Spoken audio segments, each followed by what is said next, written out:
میاں جی بدر الدین، یہی بدر الدین بتاتے ہیں، میں بیان کر رہا تھا تو سامنے کچھ لوگ بیٹھے تھے 10 12 15، تو پیچھے سے مولانا الیاس صاحب آ گئے، کہنے لگے بدر الدین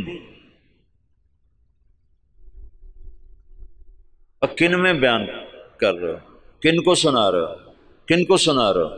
کہا جی ان کو سنا رہا ہوں، اور جو سامنے بیٹھے ان کو سنا رہا ہوں۔ اے تیرا بھلا ہو جائے، اونٹ کی نیت کر، اونٹ، اونٹ میواتی زبان میں آخری کنارے کو کہتے ہیں، آخری کنارہ، کہ دنیا کے آخری کنارے کی نیت کر کہ میں یہ بات دنیا کے آخری انسان تک کو سنا رہا ہوں، ایسے وہ نیت کرواتے تھے۔ اپنی زندگی میں 2 کمرے بنائے تھے مسجد میں داخل ہو کر، جنوب کی طرف اوپر ان میں کھڑکیاں، کھلی کھلی دروازے، اور یہ فرمایا کہ یہاں غیر ملکی مہمان جب آئیں گے تو ان کو تم نے یہاں ٹھہرانا ہے۔ تو وہ بیچارے ان کے مرید حیران ہوتے کہ ادھر مقامی کوئی نہیں آتا تو غیر ملکی کہاں سے آئیں؟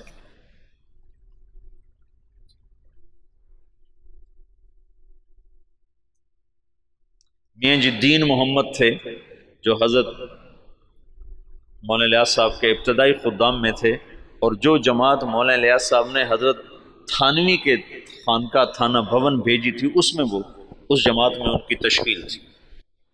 وہ کہتے ہیں، ایک دفعہ مجھ سے کہنے لگے کہ مولوی صاحب ہمیں حضرت جی کہتا تھا تم امریکہ جاؤ گے، امریکہ۔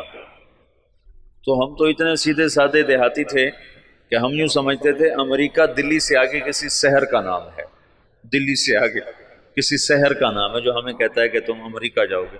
یہ تو ہمیں بعد میں پتہ چلا وہ تو دنیا ہی اور ہے جہاں وہ کہتا تو تم جاؤ گے۔ تو جہاز کچھ نہ کچھ اس زمانے میں چل گئے تھے، تو کبھی اوپر سے کوئی جہاز گزرتا تو اس کو میواتی میں کہتے تھے اڑن کھٹولا۔